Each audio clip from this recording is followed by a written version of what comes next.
못 미칩니다. 이러면 안 되는데 오늘 같이 마음을 모으고 함께 말씀에 나아갔으면 좋겠습니다. 오늘 어린이 주일이고 해서 요즘에 참 여러 가지로 시대적으로도 많이 어렵고 힘든 시기를 보내고 있습니다. 오늘 말씀을 통하여서 우리 성도들 함께 위로가 되었으면 좋겠습니다. 먼저 시작하면서 제가 그림 하나를 보여주고 싶은데요. 그림을 한번 띄워주세요. 여러분 저 그림이 무엇인지 아십니까? 퍼즐을 맞추는 그런 어떤 그림인데요.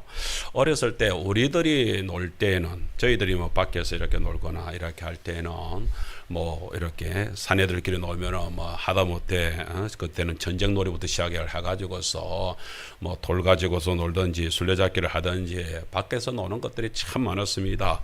우리 여자아이들도 뭐 고무줄놀이를 한다든지 아니면은 뭐 산돌치기를 한다든지 여러 가지 그런 게임들이 있었는데 요즘에는 그런 것들은 참 찾아보기 힘들어졌습니다. 대신에 가정에서 자녀들이 이렇게 노는데 우리 아이들 이렇게 자라는 거 보니까 어렸을 때에 이렇게 간단한 것, 오늘 저 그림에 보이는 건 아주 복잡하게 큰 것인데 작은 것부터 몇 가지 안 되는 것부터 이렇게 있습니다.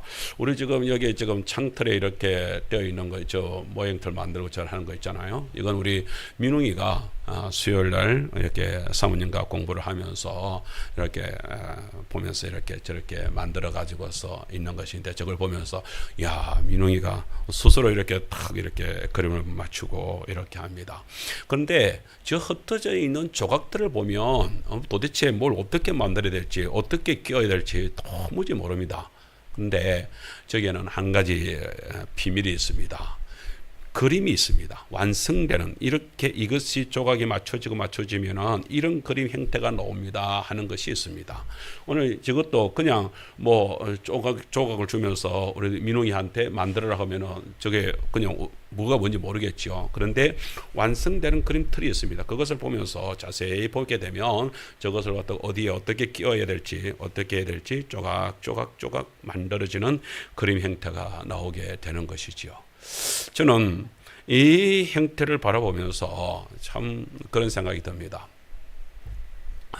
우리들의 삶을 갖다가 이렇게 살펴보게 되면은 당장에 나타나고 있는 모습들, 이런 모습들을 보면은 정말로 어떤 면에서는 퍼즐이 맞춰지지 않는, 도대체 내게 지금 왜 이런 일이 벌어지고 있는지조차도 알 수 없는 비밀스러운 것 같은. 그래서 어떤 사람들은 심지어 뭐 우리 대한민국 갖다가 헬조선 뭐 이렇게 하면서 정말 힘들다고 하는 그런 어떤 그야말로 헬이 뭡니까? 지옥 아닙니까? 이 대한민국이 지옥이래요. 그만큼 살기 힘들다고. 왜? 한순간에 그 모습만 바라보니까 그렇게 지옥 같은 삶의 모습이 보였겠지요. 그러니까 얼마나 힘들었으면 또 그렇게 얘기를 하겠나 이런 생각을 가지게 되는 것입니다. 어떤 면에서 우리가 오늘 영상을 봤습니다만은 모세가 태어나는 어떤 환경들이라든지 모세의 어떤 상황들이라든지 그런 모습들, 그 조각조각들을 바라보게 되면 태어나는 시대부터 시작을 해가지고서 도대체 이런 시대의 이런 속에서 어떻게 살아날 수 있을까 하는 그런 막막해지는 그런 어떤 삶의 모습들이 있습니다. 그런데요, 그런 가운데서도 하나님이 개입을 하시면은 이런 달라진다는 것입니다. 시편 48편 14절에 우리들에게 이렇게 말씀을 하고 있습니다. 같이 한번 읽어보겠습니다. 이 하나님은 영원히 우리 하나님이시니 우리를 죽을 때까지 인도하시리로다. 아멘. 시편 기자가 하나님을 경험을 하면서 하나님이 어떤 분인가를 알게 되니까 이런 놀라운 고백을 하는 것입니다. 하나님은 어떤 하나님이요? 영원히 어떤 하나님? 따라합시다. 우리 하나님, 나의 하나님, 영원히 나의 하나님이 되셔서 내가 죽을 때까지 하나님은 나를 인도하여 주시더라 하는 고백을 하는 것이죠. 다윗 같은 분은 그래서 당신의 평생을 돌이켜보건대 다윗도 참 많은 우여곡절을 겪지 않습니까?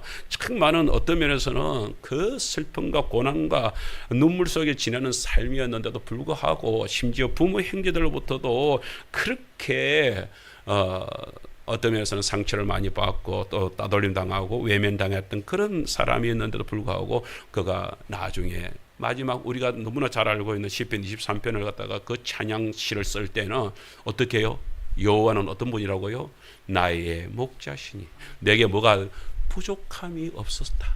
내가 그 어렵고 힘든 모든 가운데서 모든 것 심지어 뭐요? 차 어둠의 음침한 골짜기로 다닐지라도 나는 해를 두려워하지 않았다. 내가 해칠 것을 내가 거기서 내가 쓰러진다 넘어진다 그런 것을 두려워하지 않는다. 왜? 하나님께서 나와 함께하여 주셨기 때문이다.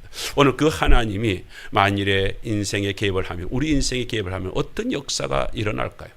오늘 모세를 통해서 모세에게 그렇게 개입하셔서 일어나는 놀라운 역사를 경험을 하면서 그 하나님을 우리가 한번 만나보기를 그리고 그 하나님을 붙들고 일어나는 우리 성도들 되시기를 주님을 축복합니다. 그래서 정말로 우리가 첫 번째 하나님 말씀을 우리가 한번 살펴보겠는데요. 저는 어떤 환경 속에서도 하나님은 우리를 하나님의 자식들을 온전히 책임져 주신다는 사실을 저희들이 고백을 해야 될 것 같습니다. 그런 가운데서 오늘 보면 출애굽기 2장 2절에 이런 이야기가 이런 말씀이 우리들에게 먼저 나오고 있습니다. 읽으면서 조금만 성경 말씀에 더 관심을 조금만 가지시면 뭔가 이상하다. 한번 본문 읽어보겠습니다. 2장 2절 시작. 그 여자가 임신하여 아들을 낳으니 그가 잘생긴 것을 보고 석 달 동안 그를 숨겼으나. 아멘. 여러분 갓난 아기가 태어나서 그가 잘생겼다고 하는 것은 당연한 것인데 문제는 뭐냐면은 그것을 보고서 석 달 동안 아이를 숨겼다 하는 것이 문제가 되는 것입니다. 아니 아기를 낳았는데 왜 숨겨요? 이 상황을 갖다가 우리가 한번 볼 필요가 있습니다. 우리가 애굽의 이스라엘 백성들이 요셉을 알지 않습니까? 요셉을 통하여서 그렇게 해가지고서 세상이 구원을 받았을 때에 모두 다 그렇게 해가지고서 이제 우리는 살았구나 그렇게 됐습니다. 그런데 그렇게 은혜를 받았던 그 왕조가 그대로 애굽 왕조가 그대로 존재를 했으면 되는데 어느 시간이 지나면서 그 왕조가 무너지고 이제 요셉을 기억하지 못하는 왕이 이렇게 들어서게 왕조가 들어서게 되는 것입니다. 그때부터 시작돼 가지고서 요 인구들 이 많은 이 숫자를 어떻게 하느냐? 그들을 모조리 다 노예로 전락을 시켜 버립니다. 그래서 애굽의 노예가 되어 자기도 모르게 그냥 막 노예가 되어 버렸습니다. 정책적으로 노예가 되어 버려. 그런데 이네들의 숫자가 너무 강성하고 너무 큰 거예요. 그렇게 되어 가니까 이것을 갖다가 감당이 안 됩니다. 출애굽기 1장 7절에 이런 말씀이 있습니다. 이스라엘 자손은 생육하고 불어나 번성하고 매우 강하여 온 땅에 가득하게 되었더라. 나중에 정책적으로 애국 왕조들이 이렇게 조사를 해보는데 이게 숫자가 너무 엄청난 거예요. 그래서 이 숫자를 갖다가 이걸 줄이자 이런 산하제한 정책이 펼쳐지게 됩니다. 첫 번째는 어떡합니까? 산파들을 시켜가지고서 몰래 돕는 척하면서 사내 아이면은 모조리 죽여버리고 그리고 딸만 살리 이게 뭔 말인지 아세요? 여러분 나중에 여자들만 있으면 결국에는 씨를 받으려면 어떻게 해야 됩니까? 그러면은 다른 남자들을 씨를 받아야 되잖아요. 그렇게 해가지고서 이렇게 그야말로 속된 말로 짐승들로 치자면은 잡종을 만들어내는 완전히 특질적인 이스라엘이라고 히브린이라고 하는 그 정신 세계를 갖다 무너뜨려 버리기 위한 이런 정책을 마련하는 것입니다. 그런데 이 일이 실패로 들어갑니다. 이 일이 이루어지지 않는 거예요. 그렇게 되니까 어떡합니까? 이제는 강경책을 사용합니다. 그래서 출애굽기 1장 22절에 이럽니다. 그러므로 바로가 그의 모든 백성에 명령하여 이르되 아들이 태어나거든 너희는 그를 나일강에 던지고 딸이거든 살려두라. 그러니까 이제는 아예 법적으로 딱 정해가지고서 그냥 막 이렇게 협조를 구하는 차원도 아니고 그냥 막 강제적으로 그냥 막 아들이 태어나면 무조건 자기들이 그냥 막 던져서 넣든지 아니면 끌어내 가지고서 나일강에 던지. 이 나일강은 애굽에 있어서는 애굽은 다실론 아닙니까? 그런 가운데서 나일강도 하나의 신입니다. 그 신의 주인의 역할을 감당을 하는 게 뭡니까? 나일강 하루에 살고 있었던 아그 떼들입니다. 그래서 아그의 신에게 밥을 주는 것이죠. 그래서 뭐예요? 그 애들을 사내 아이들을 갖다가 악의 신에게 바쳐라 이 말을 하는 것입니다. 이러면서 이제 그렇게 하면은 이제 산화제한 정책이 통하여서 이제 이 무리들이 이제 숫자가 줄어들 것이라고 생각을 하게 된 것이죠. 이런 가운데 있습니다. 오늘 본문은 우리는 잘 알고 있습니다만은 위로 모세의 위에 원래 아론 형도 있었고 누나 미리암도 있었다는 것을 우리가 알고 있습니다. 그런데 오늘 성경 극적으로 우리들한테 한 가지 사실을 밝혀주기 위해서 남자와 여자가 결혼하였습니다. 물론 이 모세의 부모님이죠. 모세의 부모가 결혼을 하여서 아이를 임신하게 된 사건들을 이야기를 하고 있습니다. 여기에서 하나님께서 주신 마음이 있습니다. 오늘 그 마음을 우리가 한번 볼 수 있으면 좋겠습니다. 우리 한번 자녀를 어떤 희생을 치러서라도 지켜낼 최고의 선물로 품는 사랑을 하나님이 주신 것입니다. 그 사랑이 요게벳, 엄마 요게벳에게 주어지게 되는데요. 그것은 우리가 알고 있는 대로 모성애로 우리들한테 주어지게 되는 것입니다. 출애굽기 2장 1절 2절 다시 한번 읽겠습니다. 시작. 레위 가족 중 한 사람이 가서 레위 여자에게 장가들어 그 여자가 임신하여 아들을 낳으니 그가 그 잘생긴 것을 보고 석 달 동안 그를 숨겼다. 왜 숨길 수밖에 없었는가? 그런 가운데서 아들을 살릴 수 있는 방법은, 나일강에 던지지 않고 살릴 수 있는 방법은 숨길 수밖에 없었다 하는 것을 알게 됩니다. 그 다음에 우리가 생각을 해야 되는 것은, 일반적으로 생각할 때는 그 잘생긴 것을 보고라고 얘기를 할 때에 그러면은 애를 보면서 그 부모가 그러면 잘생겼다고 보지 그러면 못생겼다고 볼 수 있는 애들이 있습니까? 그렇게 볼 수 있지만 저 잘생겼다라고 하는 것이 원어에서 살펴보니까 토브라는 말을 가지고 있어요. 토브라는 말이 먼저 쓰여지게 된 것이 언제냐? 하나님이 보실 때, 하나님 마음을 드러낼 때에 토브를 사용하는 경우가 있습니다. 어떤 경우였느냐? 하나님이 천지를 창조하시고 나서, 그리고 나서 그것을 하루하루 이제 그렇게 해가지고 창조해 나가지 않습니까? 해가 있어라, 달이 있어라, 뭐 하면서 이렇게 자연을 갖다 첫째 날, 둘째 날 계속 만들어. 그런데 그때에 보시기에 어땠다고요? 보시기에 심히 좋았더라. 그 심히 보시기에 좋았더라. 마지막 날 보면서 모든 것이 다 이루어지고, 사람이 이루어지고, 사람이 그렇게 에덴 동산에 들어가 있는 모습들을 바라보면서 모든 것을 다 보시면서 안식에 들어가기 전에 하나님께서 그 모든 창조물을 보면서 심히 좋았더라. 모든 것에 쓰여지고 있는 단어가 토브라고 하는 거예요. 토브. 히브리어로 토브. 우리 한번 따라할까요? 토브. 하나님의 마음, 그 마음, 너무너무 좋아하는, 감격이 되는 마음, 그 토부의 마음이 꽉 세워지니까 나중에 에덴 하나님께서 어떻게 합니까? 그 마음으로 그 아담과 하와를 바라보게 될 때 아담과 하와가 범죄를 하였어도 그를 참아 정령 죽으리라 해놓고도 죽이지 못하는 일을 벌이는 것이 토부의 마음입니다.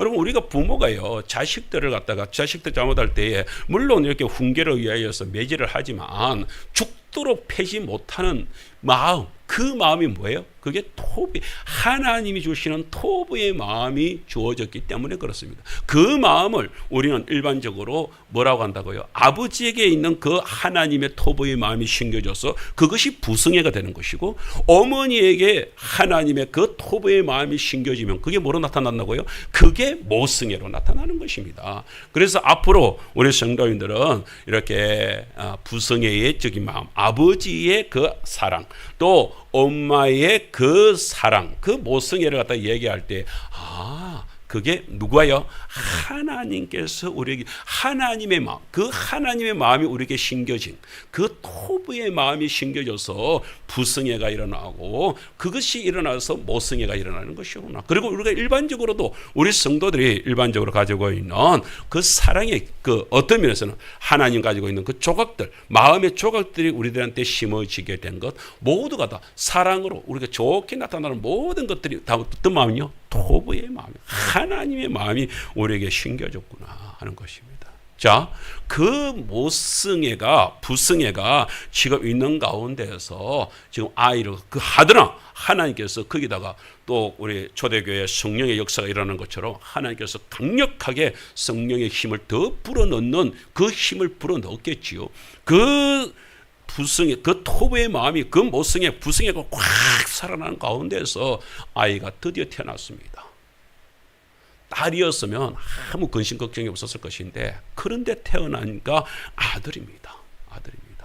아들이라도 살려야 될 텐데 라는 생각을 가졌을 것입니다만은, 아들을 보는 순간에 어땠다고요? 잘생긴 것을 보고 그랬잖아요. 그러니까 그 마음속에 그 모성애의 마음이, 엄마의 마음, 부성애를 가진 아버지의 마음이 확 견딜 수 없도록 일어나는 것입니다.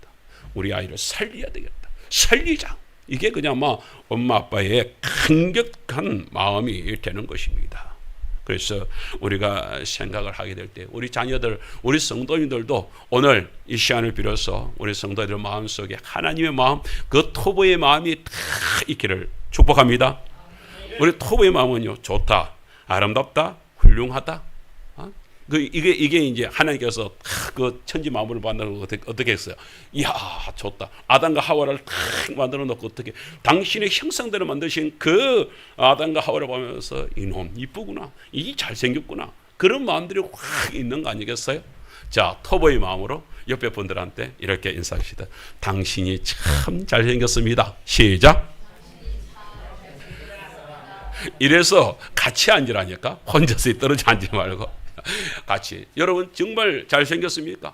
그렇게 그냥이 아니라 진짜 잘생긴 우리 가족들 오늘 가족들끼리 같이 있으면서 참 이쁘다. 네가 내 아이가 되어서, 내 아들이 되어서, 내 딸이 되어서 너 정말 너무 좋다, 너무 좋다. 그러면 애들이 이렇게 하죠. 진짜요? 그럴 때에 아니 진짜라니까. 오늘 목사님 설교 듣고 그런 거 아니에요? 아니야라니까. 내가 진짜. 할렐루야. 예, 그런 좋은 마음. 그게 토부의 마음, 그것이 아버지의 마음, 어머니. 어떤 면에서는 자녀들이 부모님을 향하여서 나의 엄마 아빠가 되어줘서 감사합니다 하는 마음, 그 속에서 우러나는 진정한 마음, 그것은 하나님이 주시는 우리의 토부의 마음이다 하는 것들을 생각을 해볼 수가 있습니다. 여자는 약하다고 합니다. 그런데 엄마는 강하다고 하는 말이 있습니다. 무엇 때문에 그럴까요? 예, 바로 이것입니다. 여자는 연약합니다. 여자로 있을 때는 연약합니다. 연약합니다. 그렇잖아요. 처녀로 있을 때 바퀴벌레 보더라도 호들갑을 엄마야 아빠야 난리가 나잖아요. 그런데 그런 아가씨가요, 엄마가 돼보세요. 바퀴벌레 보자마자 탁 애들한테 혹시 갈까 싶어가지고 그냥 떼기를 쳐버리지 그까짓 내한테 감히 바퀴벌레가 뜨면 우리 애를 갖다가 해롭게 한다는데 뭐든지 탐아가 쓰리라. 여러분 그 암탉 봤습니까? 엄마의 암탉. 그 뺑아리 딱 지키기 위해서 우리 집에 그 큰 개가 하면서 하는데도 불구하고 그 새끼 뺑아리들 딱 날개 품고서 그래 해서 그 날개 품면은 뺑아리들은요 그 엄마 품속에서 거기서 빽빽 하면서 고기를 쳐면서 개를 갖다가 계속해서 그렇게 놀리고 장난을 쳐요. 그러면 개가 승이 나가지고 와 하죠. 그런데 그 앞에서 엄마 딱 보세요. 와 그냥 꼬꼬대 그냥 난리굿을 하면서 뭐예요? 내 새끼 지킨다는 것이. 그 본능적으로 암탉이 움직이고 있지만, 이렇게 발산을 하고 있지만 사실은 그게 뭐예요? 하나님께서 본능적으로 그 짐승들에게까지도 그런 토의 마음, 자식을 사랑하고자 하는 그 못생겨진 마음, 그런 것들을 다 갖추어 주었기 때문에 그런 일들이 일어나는 것입니다. 저희 집에서 우리 아들, 둘째 아들과 가끔 간증을 이렇게 한 것 같은데 혹시 들으셨습니까? 젊었을 때 참 첫째를 가지고 둘째가 들었는데 안 들었는데 또 계획도 없는 가운데서, 생각도 없는 가운데서 집사람이 많이 몸이 아파요. 그래서 몸살 감기인가 해가지고서 이제 약을 먹으면서 그렇게 하는데 실সম실이 이제 몸이 안 좋아지니까 그래서 이제 병원에 가봤는가 봐요. 그러면서 이제 대성통곡을 하면서 저한테 전화가 왔습니다. 그래서 만났습니다. 했더니 임신이 되었다는 거야. 그게 임신이 된 것을 모르고 약을 먹었기 때문에 의사가 그러는 거예요. 이런 경우는 99% 그냥 말로 그 의사 말로 99%가 그냥 기형아가 되든지 정상적이지 않을 수 있다. 그래서 이제 낙태를 이제 권하는 것이죠. 아마 그 의사는 믿음하고는 전혀 상관없는 돈을 버는 사람이었던 것 같습니다.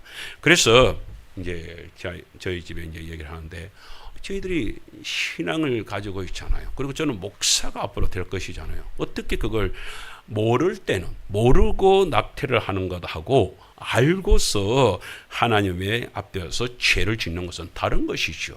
우리가 그렇게 생각을 하게 될 때 도무지 그걸 갖다가 낙태를 할 수 있는 마음이 안 드는 거예요. 우리가 어떻게 할 수 있겠냐. 하나님 앞에서 우리가 주시는 대로 하나님께 받자.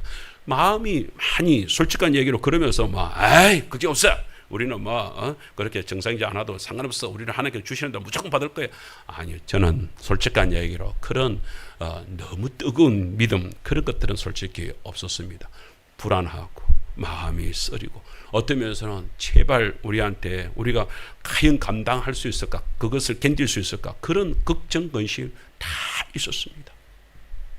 그럼에도 불구하고 하나님께서 어떤 식으로든 하나님께서 책임져 주실 줄 믿고 하나님께서 감당할 수 있도록 우리한테 은혜를 주실 줄 믿고 그렇게 하면서 기도하면서 그렇게 받았죠.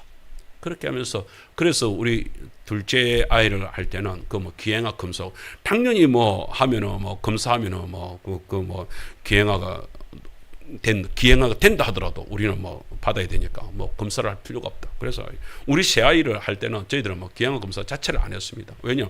우리 이래도 받고 저래도 받아야 되는데 해보면 말고 해가지고서 기행하다 하면 그럼 어쩔 건데? 그거는 우리는 그냥 받자 이런 마음으로 검사를 안 했죠. 근데 태어났습니다. 얼마나 기도하면서 얼마나 긴장을 했겠습니까? 게다가 우리 큰애는 이게 자연분만을 했는데 둘째는 몸무게가 너무 커져가지고서 이게 자연분만이 4kg가 넘어가지고서 분만이 힘들다는 거예요. 자연분만이 힘들다는 거예요. 그래서 결국 우리가 수술까지 그렇게 하게 된다. 그러니까 더 걱정이 되죠. 이야 얼마나 비정상적인 아이길래 이렇게 몸무게가 이렇게 커졌단 말이에요. 별별 생각들이 다 났습니다. 근데 태어나면서 저는 태어날 때 들어오라 하기를 딱 보면서 보는 게 그냥 계집아이냐 아니면은 사내아이냐 그게 보이는 게 아니라 팔다리가 먼저 보입니다. 얼굴이 이목구비가 제대로 되어 있는 그게 먼저 보입니다. 모든 게 정상인 거예요. 의사 선생님한테 먼저 물었습니다. 정상입니까? 그러니까 아빠가 별 희한한 걸 다 묻네. 의사가 그러는 거예요. 그럼 정상이지. 그럼 정상이다. 얼마나 마음에 감동이 오는지요. 정상이라고. 정말로 그래서 저 아이가 지금 군인 생활을 하면서 저렇게 있지 않습니까? 하나님께서 어떤 면에서는 저희 마음속에 그 토부의 마음, 그 불성애적인 마음, 우리 아내에게 모성애적인 큰 뜨거운 마음들이 없었더라면 못 키워 그러면서 그냥 보지도 안 하고 어떤 면에서는 끝장이 나버리신지도 모르겠습니다.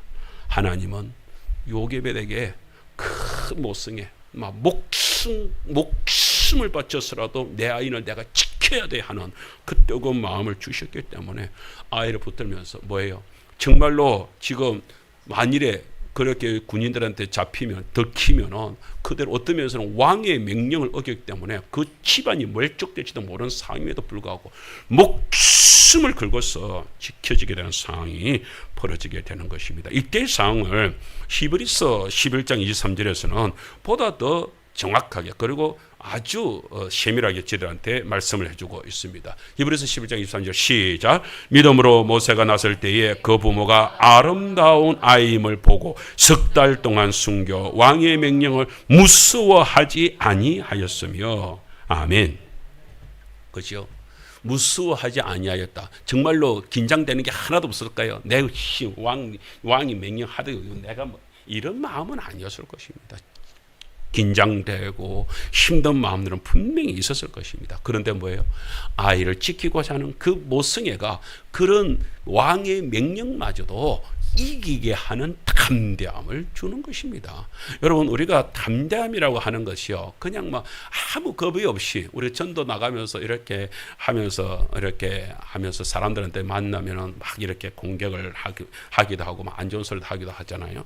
처음에 갈 때하고 그 다음에 두 번째 갈 때하고 마음이 그러면서 그분들이 이렇게 말씀을 받아들이는 그런 모습들을 바라보면서 어떻게 해요? 긴장은 되는데 그럼에도 불구하고 우리 저들한테 생명의 말씀을 전해야지 하는 마음. 여러분 그게 담대함이라는 거예요. 담대함이라고 해서 그야말로 급대가리가 상실한, 뭐 속된 말로 이런 말 하잖아요. 그러니까 그런 어떤 세상 아이들 중에서 뭐 어른이고 뭐가 어시거냐, 막 담배 불 거라, 야 아저씨가 뭔데요 하면서 이거는 싸가지 없는 놈이고 이런 게 아니라 정말로 담대하다는 것은요, 그 속에서 다윗이 골리앗 앞에 갈 때에 어떤 면에서는 담대함으로 가는 거 아니에요. 그렇다고 해서 다윗이 이랬겠어요. 내 저 골리앗 이길 수 있어. 예. 이런 거 아니라 하나님께서 지켜주신다는 그 믿음 가운데서 설 수 있는 마음, 그게 담대함인 줄 믿습니다. 오늘 그런 마음으로요. 여러분, 그래서 아이를 키울 때에 우리 어르신들 하는 말이 있습니다. 아이는 다 자기 먹을 것을 가지고 태어난다는 말이 있습니다. 이걸 조금만 바꿔보세요.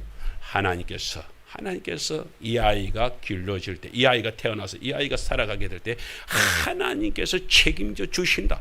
우리는 그런 믿음을 가지고서 아이를 낳고 아이를 길러야 될 줄 믿습니다. 네, 그렇게 우리가 하는데 우리 이런 마음이요. 그래서 이런 마음으로요, 어머니 은혜 우리 노래가 있지 않습니까?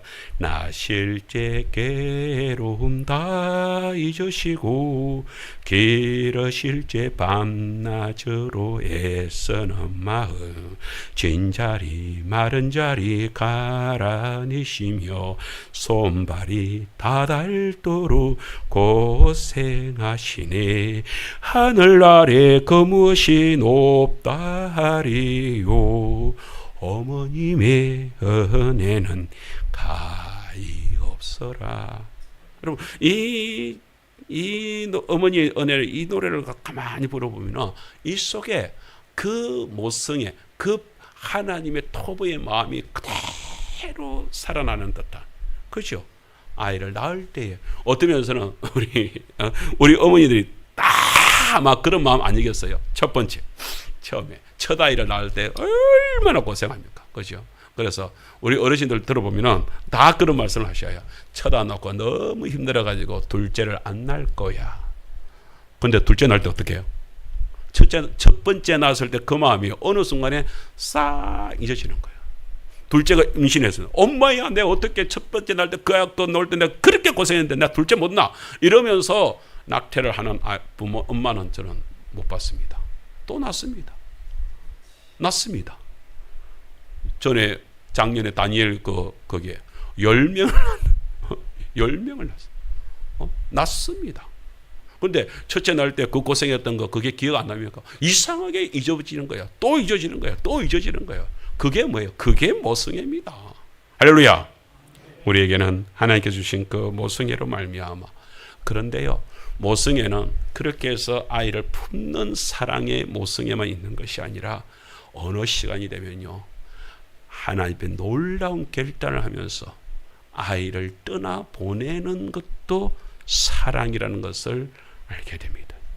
석 달 동안 길렀는데 도무지 더 이상 길릴 수가 없는 거예요. 왜? 소리가 커지고 이제 들킬 지경이 이런 거예요. 나로서는 감당할 수 없는 위치에 왔을 때, 여러분, 우리가 아이를 길르다가요, 내가 감당이 안 되는 시간이 옵니다.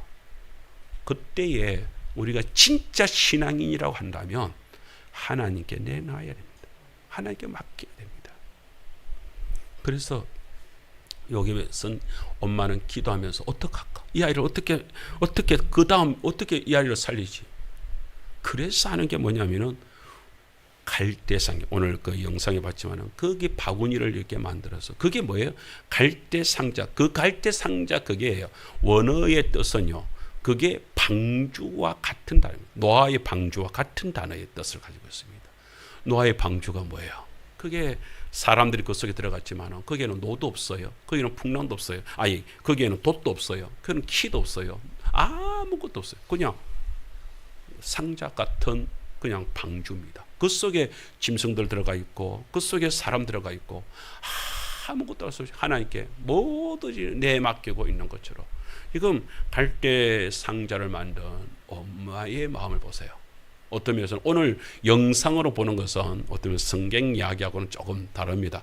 강을 뛰어보내면서 막 풍랑이 일어나고 막 그렇게 악어가 막 성경에서는, 오늘 본문에서는 그런 말씀이 그런 게 아닙니다. 그죠? 갈대 사이에 끼워둡니다. 그곳에까지 가가지고서. 뭔 말이에요? 엄마가 뭐까지 본 거예요? 그때 어떤 상황이 일어나 거기 주변에 여자 기부인들이 와가지고서 목욕하러 오는 그런 곳이라는 것을 알고 그 주변에다가 갈대 상자를 그렇게 둡니다. 어떻게 가요? 거기다가 일단 물은 안 써야 되잖아요. 그러니까 그 바구니에다가 갈대를 같이 상자를 그렇게 해가지고서 이제 그걸 바구니를 이제 그야말로 방주를 만든 것이 군의 방주를 만들면서 그렇게 하면서 거기다가 역청을 물이 그렇게 해가지고서 안 새는 그 방주를 만들 때도 역청을 발랐다고 해요. 그렇게 물이 안 새도록 그렇게 역청을 발랐다고 그랬는데 바로 그렇게 물이 안 새도록 하는 우리식으로 하자면 방수 페인트 그죠? 그렇게 쭉 고급 최고급의 방수 페인트를 쫙 바르는 거죠. 저는 그런 생각을 해버렸습니다. 엄마가 그 방주를 만들 때의 마음이 어떤 마음이었을까? 그 아이를 갖다가 띄어보내야 되잖아요. 내려보내야 되잖아요. 그때 그 방주를 거기에 역청을 바르면서 그 어떤 면에서는 그게 역청이고 나무 진을 갖다 이렇게 바르고 있지만 거기에는 엄마의 눈물의 피눈물이 거기에 흐르고 있는 거예요. 근데 이렇게 해서 우리 아이를 갖다가 어쩔 수도 없이 목숨을 감당할 수도 없는 가운데에서 지금 보내야 되는 거예요. 여러분 그런 마음 혹시 이해하세요? 저희 집에 그런 일이 한 번 있었습니다. 제가 초등학교 3학년이고 저희 작은 형이 초등학교 5학년 때에 저희 집에서 저희 큰 집에 이제 그 아재 숙모님이 연로하셔가지고 혼자 계시는데 이렇게 이제 좀 그 소도 먹이 주고 이렇게 잔심부름도 좀 해야 되겠는데 아이들은 다 출가하고 이제 없으니까 그래서 이제 저희들이 이제 옆 동네 이렇게 가까이 살고 있으니까 우리 집에는 그때 자녀들이 한참 이렇게 자라고 있으니까 그래서 이제 아이를 갖다가 좀 이렇게 빠릿빠릿 말씀도 이야기도 좀 하고 심부름도 좀 할 수 있는 애를 그냥 우리 집에 좀 보냈다오. 그래서 좀 우리 집에서 이렇게 기거를 하면 우리가 애가 용돈도 주고 저희 집이 좀 어려웠으니까 저희 집에 이제 그렇게 하면서 이제 뭐 부모님들끼리 이제 그런 얘기도 됐겠죠. 그래서 이제 큰 집이 조금 잘 사니까 그래서 이제 보내려 했는데 집에서 그렇게 작은 형을 갖다 이제 5학년쯤 되니까 이제 소도 미길 수 있고 이제 소도 이제 일도 좀 할 수 있으니까 그래서 이제 집에서 어른들하고 이야기를 해가지고서 그래서 이제 보내주는 겁니다. 형은 저도 솔직히 속으로 야씨 거기 가면은 맨날 놀면서 맛있는 거 큰 집에서 맛있는 거 이렇게 큰 집 숙모님이 잘해준다는 걸 아니까 맛있는 거 먹고 이렇게 가면 좋겠다 이런 생각하면서 내가 갈게요 이러니까 니는 어려서 안 돼 이러면서 이제 형을 보낸다 이러는 거예요. 그 형이 좋다고 아버지랑 같이 따라갔어. 근데 형은 철 모르는 가운데서 그냥 따라가는데 저는 그래서 이제 어른들도 다 그런 줄 알았어요. 근데 그날 저녁에 이제 그 형을 갖다가 이렇게 보낸다고 집에서 걸게 이렇게 먹여가지고서 그래 이제 음식을 먹고서 너무 걸게 먹었는지 저녁에 이렇게 화장실을 그때 이제 아버지는 이제 저녁에 밥을 일찍 먹고 이제 저녁에 형을 데리고 이제 큰 집 그 산을 넘어 이제 가고 그 가는 길이 이제 그 골목길 위쪽으로 가는 길이 있습니다. 근데 가시는데 가고 없는데 장독대 저희 집 장독대가 그 대문간 그쪽 장독대가 있었는데 장독대가 제법 좀 큽니다. 근데 거기서 뭔가 훌쩍거리는 소리가 나는 거예요. 뭔가 싶어서 제가 이제 보니까 엄마가 그 큰 장독대 그 옆에 거기서 웅크려 가지고서 거기서 울고 계시는 거예요. 그 형 이름을 부르면서 저희 형도 끝자리가 생입니다. 저도 생인데 생아 하면서 울고 있는 거예요. 그래서 나는 그때는 이제 엄마한테 반말 비슷하겠는데 엄마 왜 우노 하면서 엄마를 갖다 끌고 엄마가 갑자기 저를 갖다가 막 끌어안으면서 갑생아 하면서 꼬마마 태승통곡을 하는 거예요. 막 우니까 이제 방에서 이제 할아버지가 이제 소리를 듣죠. 어머마 죽으러 가는 거 아니다. 마음 추스리라. 그러면서 할아버지도 더 이상 말을 못하. 그런데 엄마가 마음을 못 추스리는지 그냥 막 우시는 거예요. 그 잠시 그래 한 1년 정도 있다가 이제 형이 돌아왔는데 그 한 1년 정도 떠나 보내는 그 과정, 아니 진짜 죽으란 거 그것도 이웃 동네에, 그것도 뭐 큰일 하러 가는 것이 아니라 그냥 뭐 편하게 지내는 가는데도 불구하고 엄마는 그것 떠나 보내는 것도 마음이 아파가지고서 막 그렇게 울고불고 난리를 하더라고요. 하다 못해 지금 이 요게벳이 지금 아들이 지금 생사가 어찌 될지도 모르는 가운데서 지금 그 나일강에 띄워야 되는 상황이잖아요. 그 상황이 얼마나 힘든 상황입니까? 그럼에도 불구하고 어떻게 해요? 아이를 살리기 위해서 그냥 막 같이 살다 같이 죽자 그럴 수는 없잖아요. 지금 상황이. 하나님께서 절묘하게 이렇게 인도해 가는 모습도 있지만 그 속에서 부모님의 그 애타는 마음, 엄마의 그 애타는 마음도 똑같이 있는 거예요. 오늘 우리가 살아가면서요, 지금 이렇게 하면서 뭐 하나님 은혜로 살아갑니다 합니다만은, 그러나 하나님 은혜가 있기 때문에 우리가 그냥 막 만사가 그냥 막 편하다 이건 없는 것이죠. 우리 학생들이 공부를 할 때에 하나님 은혜로 공부합니다 뭐 그렇게 말을 하시죠. 그리고 공부 1등하는 애들 보면은 뭐 하나님 은혜로, 뭐 신앙인들은 항상 하는 얘기가 그렇죠. 하나님 은혜로 공부 잘하게 됐습니다. 그래가지고 하나님 은혜로 공부 잘하게 된 아이들이 모두 다 지는 매 놀았습니까? 아니요, 지도 열심히 하는 거예요. 열심히 하는 거예요. 그런 가운데서 이루어지는 일들, 오늘 모세가 결국에는 그 엄마의 그 지혜를 가지고서 그 나일강에다가 그 갈대숲에 그 속에다가 다 그것을 끼워놓고, 그렇게 해서 흔들리지 않도록 딱 끼워놓고, 그리고 나서 이제 나와가지고서 누나를 통하여서 살펴보겠다. 살펴보는 가운데서 근데 그게 누가 나타납니까? 아이 세상에, 그 사이에 이제 있는데 거기에 바로의 공주가 뜻밖에도 목욕을 하러 왔다라고 성경에는 기록을 하고 있습니다. 근데 목욕을 치자면은 여러분, 궁전의 궁궐에 있는 물이 깨끗한 물이겠습니까? 그 나일강 물이 깨끗한 물이겠습니까? 이거는 어떤 종교 의식으로 그렇게 하셔서, 옛날에 이제 나일강은 하나의 신이잖아요. 그래서 그 신에게 몸을 담그면 뭐예요? 임신이 안 되는 여자들이 임신을 할 수 있는 것이 나일강 신의 은혜로서, 그렇게 해서 그 한 장소는 거기에는 아마 그렇게 이제 왕궁의 여자들이라든지 그렇게 그 장소가 따로 있겠지요.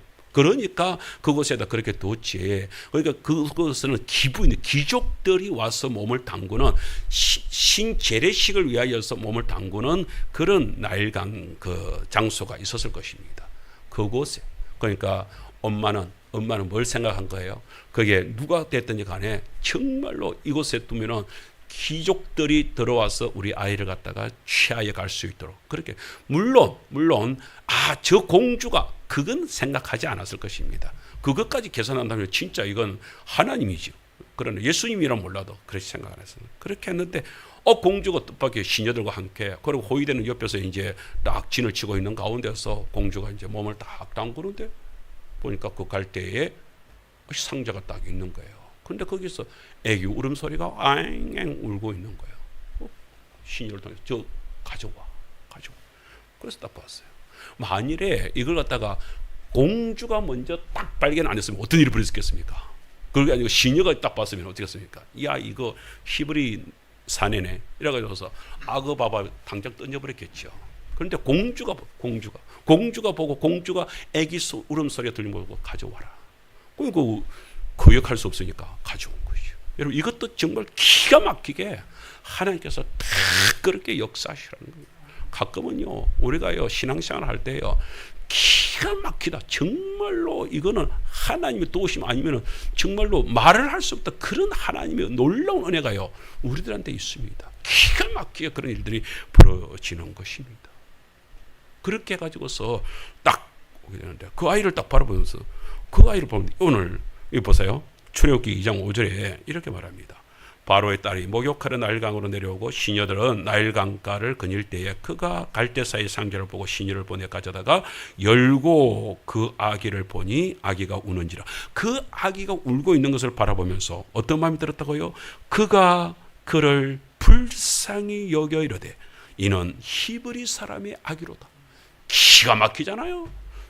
분명히 히브리 사람의 아이라는 것도 알겠고, 그러면 아버지 명대로 야, 저 악어 신에게 바쳐 이래 버려야 되는데, 그리고 저는 생각에 이 공주가 뭐 어떤 그 주석가들은 이 공주가 우리 오늘 영상에서 막 그 공주가 자기 애를 가지고 있는 아들이 가지고 있는 것처럼 그렇게도 보여주는데, 역사학자들은 이 공주가 아기가 없었다.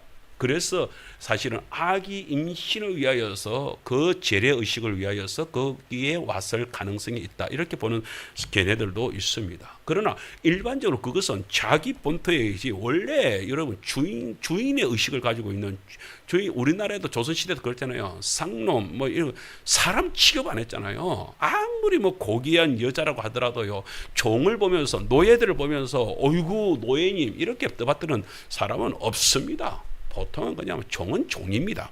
그러니까 아버지의 명도 있잖아요. 평상시 같았으면 아버지 명을 어겨가지고서 아버지 눈 밖에 날 짓을 하겠습니까? 그것도 왕궁에서요. 절대 그래 안 하겠죠. 그냥 당장 죽이든지 없애버리든지 했겠죠.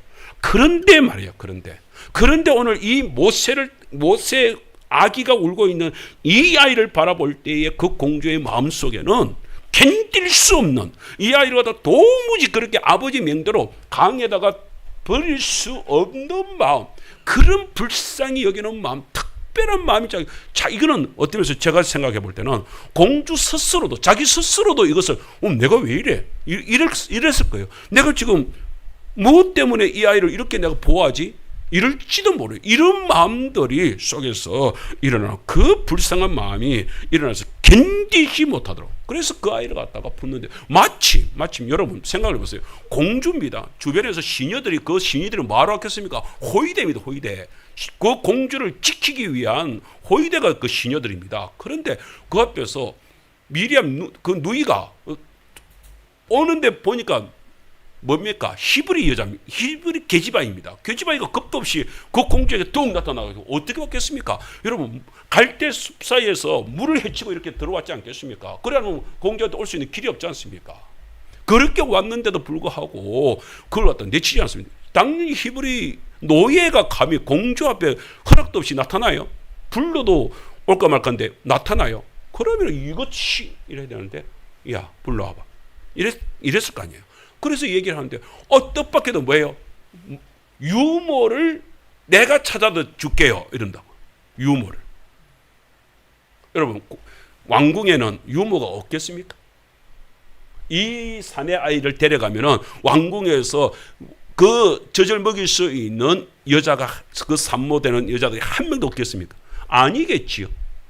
어떤 면에서 저는 생각에 공주가 어떤 면에서 직감을 했는지도 몰라요. 이 아이, 이 가족일 수도 있겠다는 생각을 했을 거예요. 그의 엄마일 거란 것도 계산이 늦었는지도 모르겠어요. 유모를 데려오라. 유모를. 그래서 왔어요. 엄마가 와요. 근데 히브리 여자예요. 뻔한 거지 뭐. 그런데 탁 저 멱살을 딱 붙잡고, 야 이거 네 새끼지. 안 그러더라고요. 뭐 때문에요? 그 마음속에, 이미 공주의 마음속에 하나님이 너무나 강력하게 그 토부의 마음을 꽉 챙겨진, 그 속에 어떤 면에서는 이 공주도 가지고 있는 그 모성애가 확 살아났겠죠. 오히려 이렇게 말합니다. 야 그래 됐다. 그러면은 내가 싹을 줄 테니까. 여러분 생각해 보세요. 이 얼마나 기가 막힙니까? 내가 싹을 주겠다. 그리고 이 아이는 이제는 내 아들이다. 그러니까 저 뗄 때까지 네가 이 아이를 길려라. 여러분, 내 새끼를 내가 젖을 먹여가면서 그것도 싹을 받아가면서, 이런 놀라운 은혜가, 이런 놀라운, 아마 요괴에서 아이에게 젖을 물려서 하나님 감사합니다. 하나님 감사합니다. 아마 눈물이 폭포수처럼 쏟아지지 않았겠습니까? 오늘 그런 은혜가 저희들에게도 똑같이 있는 것입니다. 정말로 어떤 면에서는 불쌍히 여기는 마음이 어떤 마음이라고요? 여러분, 예수님이 이런 불쌍히 여기는 마음이 있었습니다. 마가복음에 보게 되면은 우리가 500여 기적도 있지만 또 하나의 기적, 700여의 기적이 일어납니다. 500여의 기적에 대해서는 상세하지 않은데 마가복음에서 700여의 기적을 일으키면서 이런 말씀이 마가복음 8장 2절의 말씀에 이런 말씀을 하고 있습니다. 마가복음 2절 없어요. 네. 자, 같이 읽겠습니다. 시작. 내가 무리를 불쌍히 여기더라. 그들이 나와 함께 있었는지 이미 사흘이 지났으니 먹을 것이 없도다. 여러분, 예수님이 광야에서 사람들이 이렇게 가는데 지금 이 사람들이 지금 보니까 어제도 왔어. 그제도 왔어. 어제도 왔어. 오늘도 또 왔네. 또 있네. 근데 가만히 보니까 이 양반들이 먹을 것이 없어. 여러분, 이게 뭔 말이에요? 먹지를 않고 지금 3일 동안이나 지금 예수님한테 지금 와 있다는 얘기가 뭔 말인지 아세요? 그 시대 때의 경제가 얼마나 어려웠는지, 그렇게 해서 바깥에서 품팔이 일거리를 찾으러 나온 사람들이, 남자들이 그 속에서 일거리를 찾지 못하고 오늘도 허탕치고, 허탕치는 가운데에서 예수님 이야기나 들으려고 지금 있는 거 속에는 얼마나 지금 안달나면, 그러다가도 혹시나 일꾼들이 나를 갖다가 일꾼 찾으러 오는 사람들이 있으면 그쪽에 눈도 가고 막 이랬을 거예요. 근데 지금 다시 돌려보내려고 하니까 너무나 예수님이 불쌍해 보여 견디지를 못하겠는 거예요. 저들이 저렇게 가다는 3절에 뭐라고, 왜 먹을 것이 없다 불쌍히 여기지는 마음이 뭐 때문이냐. 3절에 이렇게 얘기하고 있습니다. 한번 읽어보세요. 시작. 만일 내가 그들을 굶겨 집으로 보내면 길에서 기진하리라. 그 중에는 멀리서 온 사람들도 있느니라. 지금 이 사람들이 행편이 어떻다는 것을 예수님이 유심히 살핀 거예요. 다 살핀 거예요. 근데 지금 이렇게 돌아가다가 이렇게 군경 가운데서 가다가 저들이 길가에서 쓰러질 수도 있다. 근데 저 중에서 또 집이 멀어가지고 한참을 가야 될 사람들도 있는데 저렇게 돼서는 안 된다. 안 된다. 이런 이야기를 주님께서 하시고 불쌍히 여기. 그래서 말합니다. 예, 너희들한테 있는 게 뭐냐? 얼마냐 있냐? 그러니까 여기 생선 7마리가 있는데요. 이럽니다. 가져와라. 그래서 먼저 생선 7마리가 500이하고 다릅니다. 500이는 도시락을 딱 가지고 있는데 여기는 그냥 아마 여기저기서 남은 쪼가리들이 생선을 누가는 좀 먹고 이렇게 하니까, 그런데 그럼에도 불구하고 조금씩 아껴 먹은 생선이 여기 모으니까 한 7마리가 있었던 모양이야. 그렇게 하여서 떡을 먼저 해가지고서 그렇게 하여서 이제 떡을 갖다가 7떡을 갖다가 이렇게 나눠주고 있잖아요. 그런데 떡만 먹었다 보면 뭐예요? 목이 마를 거잖아요. 목이 마르고 가슴을 치는 사람들, 크급지고 먹다 보면 목이 마른 사람도 있을 거잖아요. 그러다 보니까 야, 옆에 뭐 생선 없냐? 그러니까 여기 2마리가 있는데요. 2마리요. 성경에는 2마리가 아니고 2마리라고 이렇게 되어 있습니다. 2마리가 뭔 말이야? 제가 볼 때는 이건 제 상상입니다. 여러분 이거 가지고서 또 따지지 마시기 바랍니다. 그냥 속으로 이런 2마리 했으니까 한 마리는 온전한 한 마리인데 한 마리는 반쯤 먹다가 반쯤 나와 있는 그런 그 정도가 아니겠나. 근데 예수님 그래도 가져와. 그래 그걸 가지고서 어떻게 해요? 생선을 다시 떼어줍니다. 그랬더니 2마리씩 온전한 생선으로 해가지고서 사람들한테 쫙 나누면서 그 소금기에 있는 그 생선을 먹으면서 떡을 먹으니까 그게 속에 이제 싹 풀리는 것이죠. 예수님이 그렇게 백성들을 뭐 때문에요? 불쌍히 여기는 마음. 오늘 저희들이 주님 앞에, 우리 하나님 앞에 불쌍히 여겨지는 성도들이 되시기를 주의 이름으로 축복합니다. 더 나아가서 우리들도 이웃을 향하여서 또 복음을 모르는 저 사람들을 향하여서 우리의 어떤 마음이요? 불쌍히 여기는 마음이요. 불쌍히 여기는. 참 복음을 모르는 저들이 불쌍하다.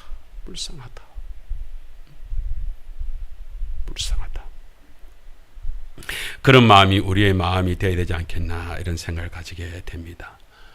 400년 동안 430년을 그렇게 노예로 살면서 이 백성들을 의롭고 하나님께서 이들을 이끌어 가야 되는데, 이들을 인도해야 되는데 어찌할꼬. 그래서 하나님께서 누구를 들었어야 합니까? 바로 이렇게 하나님께서 정말로 기적적으로 살려낸 뭐예요? 모세 뜻이 뭐예요? 물에서 건짐을 받은 아이. 모세는 어렸을 때 그랬지 않겠어요? 모세, 왜 엄마? 왜 이름이 모세가 왜 모세예요? 그래서 사실을 얘기하지 않았겠어요? 사실은 네가 내 아들로 이렇게 입양되게 될 때에 너를 물에서 건졌다. 물에서 건졌다. 그 얘기를 했어요. 모세. 물이 뭐예요? 어떤 면에서는 어둠의 세력, 사탄의 세력에 묶여있는 오늘 저와 여러분이 다 모세인 줄 믿습니다. 하나님께서 우리를 불쌍히 여기셔서 우리를 다 건져주셨기 때문에 오늘 저와 여러분들이 이렇게 하나님 앞에 예배를 드릴 수 있는 은혜가 주어진 줄 믿습니다. 바깥에 아직까지 물의 건짐을 받지 못하고 있는 저 많은 모세들을 우리는 또한 건져내야 될 사명도 우리에게 있는 줄 믿습니다.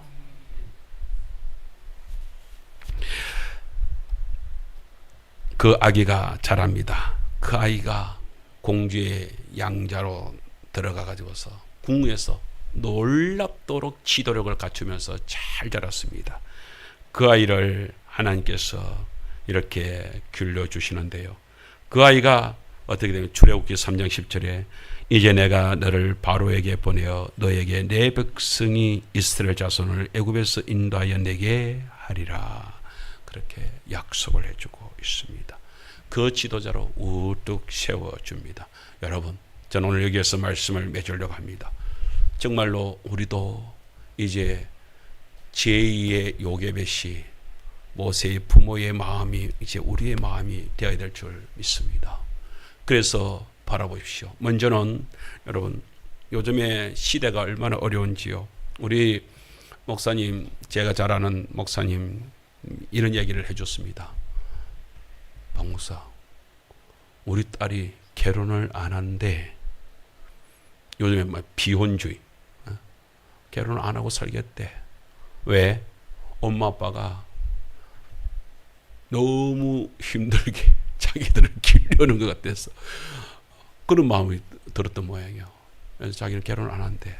그런데 어느 날 남자를 데려오더만은 아빠 결혼할 남자야 이러더라는 거야. 그래서 너무 기뻤는데 세상에 사이 될 놈이 무릎을 딱 꿇으면서 아버님 결혼을 하는데요. 손자는 기대하지 마세요. 이러더라는 거예요. 얼마나 놀랐겠어요.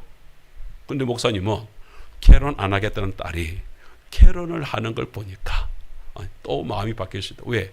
이놈이 조카들을 갖다가 너무 이뻐하는 거야. 그래서 네가 조카만 이뻐해. 네 새끼 나오면은 더 기쁘고 더 즐겁다는 것을 네도 알게 될 날이, 깨닫게 될 날이 올 거야. 결혼만 해라. 그러면은 아이는 언제든지 생겨. 그러면서 목사님 기도한다는 거예요. 이제 결혼을 했으니까 이제는 우리 딸이 이제 생산하고자 하는 마음이 들어서기를 그렇게 기도하는. 요즘 애들이 물어보면은 요즘에 출산율이 자꾸 낮아지고 있습니다. 그 낮아지고 있는 이유 중에 한 가지가 뭐냐면 아이를 낳고 자신이 없다. 아이를 기를 자신이 없다고 얘기하는 젊은이들이 너무 많다는 거예요. 아이들을 바르게 기를 자신만 있으면 낫겠는데 그럴 희망이 안 보인다. 이런 얘기를 한다는 거예요. 그런데 우리는 그런 속에서 우리 청년, 우리 도영이도 있고, 우리 예영이도 있고, 우리 집사님, 우리 손집사님, 우리 손자, 손녀들도 있고, 우리 젊은이들을 바라보면서도 마찬가지고, 우리 주변에 있는 사람들, 젊은 사람들을 바라보면서도 마찬가지고요. 아니요. 오늘 보세요. 모세 그 험난한 시대에, 그 어려운 시대에도 하나님께서 책임지십니다. 하나님께서 살려내십니다. 하나님께서 길을 인도하십니다. 언제까지요? 우리 죽을 때까지요. 그 사실을 믿는다면 우리가 주님 앞에서 자녀 생산을, 그래서 우리 교회가 참 어린이 주일을 맞이해서 우리 교회 주일학교가 없다는 것이, 요즘에 그 학생의 SFC 이렇게 전하고 오고, 이렇게 위원들이 전하고 주일학교 이렇게 연합해서 전화가 올 때마다 주일학교 운영 잘 되고 있습니까? 우리 학생이 몇 명입니까? 이 얘기할 때마다 참 우리 교회는 주일학교가 지금 없어요. 학생회가 없어요. 이 얘기할 때마다 참 가슴이 많이 쓰립니다. 아까 장로님 기도하신 대로 정말로 우리 교회에서도 다시 지난 시간처럼 아이들이 다시 북적거리는 그런 일들이 일어나야 되겠는데, 문제는 뭐예요? 아까 우리 집사님 말씀대로 100년이 넘어간 우리 하계초등학교가 올해 최초로 그래도 지금은 여기 공식 초등학교잖아요. 분교가 아니거든요. 여기 초등학교잖아요. 그런데 이제까지는 숫자가 적든지 맞든지 간에 아이들이 그래도 몇 명씩 들어왔는데 올해는 사실은 한 명이 있었어요. 한 명이. 그것도 누구예요? 우리 최순자 성도님 손자가 한 명이 있었어요. 근데 아빠가 입학을 시키려고 학교에 물었는데 얘 하나뿐이에요. 그 하나라는 얘기를 듣고서 아이고 어떻게 한 명이 할 수가 있겠어. 이래가지고서 하동으로 이사를 가버렸어요. 그래서 하동 초등학교에다가 입학을 시켰다는 얘기 들었습니다. 그래서 한 명도 없게 돼버린 거예요. 너무 안타깝죠. 그만큼 지금 우리 지역의 젊은이들이 없다는 얘기입니다. 오늘 우리는 아이들뿐만 아니라 어떤 식으로도 우리는 영적인 아이들, 영적인 모세를 길러내는 것도 우리의 사명이 되어야 되는 줄 믿습니다.